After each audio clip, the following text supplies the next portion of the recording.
ఆదికాండము 46వ అధ్యాయం. అప్పుడు ఇశ్రాయేలు తనకు కలిగినదంతయు తీసుకొని ప్రయాణమై బెయేర్షెబాకు వచ్చి తన తండ్రి అయిన ఇస్సాకు దేవునికి బలులు నర్పించెను. అప్పుడు రాత్రి దర్శనములయందు దేవుడు యాకోబు యాకోబు అని ఇశ్రాయేలును పిలిచెను. అందుకతడు చిత్తము ప్రభువా అనెను. ఆయన, నేనే దేవుడను, నీ తండ్రి దేవుడను. ఐగుప్తునకు వెళ్ళుటకు భయపడకుము, అక్కడ నిన్ను గొప్ప జనముగా చేసెదను. నేను ఐగుప్తునకు నీతో కూడా వచ్చెదను. అంతేకాదు, నేను నిశ్చయముగా నిన్ను తిరిగి తీసుకుని వచ్చెదను. యోసేపు నీ కన్నుల మీద తన చెయ్యి ఉంచునని సెలవీయగా యాకోబు లేచి బెయేర్షెబా నుండి వెళ్ళెను. ఫరో అతన్ని నెక్కించి తీసుకుని వచ్చుటకు పంపిన బండ్ల మీద ఇశ్రాయేలు కుమారులు తమ తండ్రి అయిన యాకోబును, తమ పిల్లలను, తమ భార్యలను ఎక్కించిరి. వారు అనగా యాకోబును అతని యావత్తు సంతానమును తమ పశువులను తాము కనానులో సంపాదించిన సంపద యావత్తును తీసుకుని ఐగుప్తునకు వచ్చిరి. అతడు తన కుమారులను, తన కుమారుల కుమారులను, తన కుమార్తెలను, తన కుమారుల కుమార్తెలను, తన యావత్తు సంతానమును ఐగుప్తునకు తనతో కూడా తీసుకుని వచ్చెను. యాకోబును అతని కుమారులను ఐగుప్తునకు వచ్చిరి. ఇశ్రాయేలు కుమారుల పేర్లు ఇవే. యాకోబు జ్యేష్ఠ కుమారుడు రూబేను. రూబేను కుమారులైన హనోకు, పల్లు, హెస్రోను, కర్మి. షిమ్యోను కుమారులైన యెమూయేలు, యామీను, ఓహదు, యాకీను, సోహరు, కనానీయురాలి కుమారుడైన షాపూలు. లేవి కుమారులైన గెర్షోను, కహాతు, మెరారి. యూదా కుమారులైన ఏరు, ఓనాను, షేలా, పెరెసు, జెరహు. ఆ ఏరును ఓనానును కనాను దేశంలో చనిపోయిరి. పెరెసు కుమారులైన హెస్రోను, హామూలు.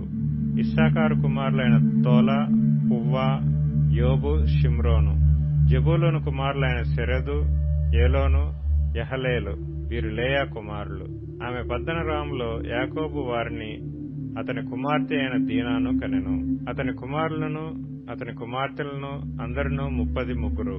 గాదు కుమారులైన సిప్యోను, హగ్గి, షూని, ఎస్బోను, ఏరి, ఆరోది, అరేలి. ఆషేరు కుమారులైన ఇమ్నా, ఇష్వా, ఇష్వి, బెరీయా, వారి సహోదరి అయిన సెరహు. ఆ బెరీయా కుమారులైన హెబెరు, మల్కీయేలు. లాబాను తన కుమార్తె అయిన లేయాకిచ్చిన జిల్ఫా కుమారులు వీరే. ఆమె ఈ 16 మందిని యాకోబునకు కనెను.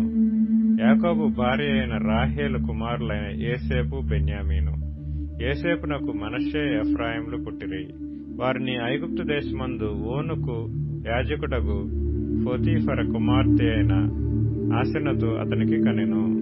బెన్యామీను కుమారులైన బెలా, బేకెరు, అష్బేలు, గెరా, నయమాను, ఏహి, రోషు, ముప్పీము, హుప్పీము, ఆర్దు.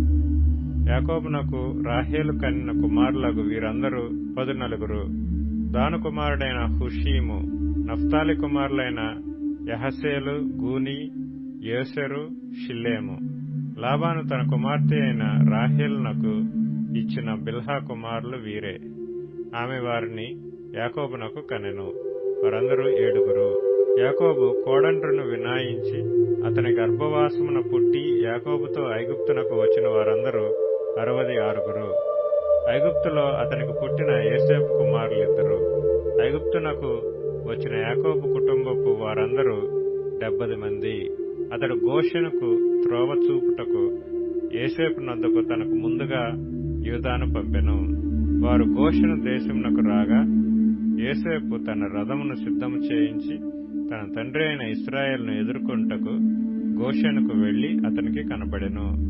అప్పుడు అతడు అతని మెడ మీద పడి అతని మెడ పట్టుకొని ఎంతో ఏడ్చెను. అప్పుడు ఇశ్రాయేలు యోసేపుతో, నీవింకా బ్రతికి ఉన్నావు, నీ ముఖము చూచితిని గనుక నేనెకనూ చనిపోవుదునని చెప్పెను.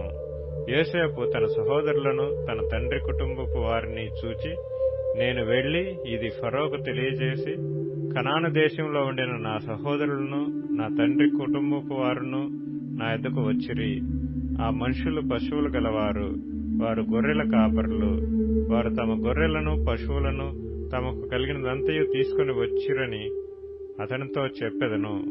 గొర్రెల కాపరి అయిన ప్రతివాడు ఐగుప్తీయులకు హేయుడు కనుక ఫరో మిమ్మల్ని పిలిపించి మీ వృత్తి ఏమిటని అడిగిన ఎడల మీరు గోషెను దేశమందు కాపురముండునట్లు మా చిన్నతనం నుండి ఇదివరకు నీ దాసులమైన మేమును మా పూర్వీకులను పశువులు గలవారమై ఉన్నామని ఉత్తరమీయుడని చెప్పెను.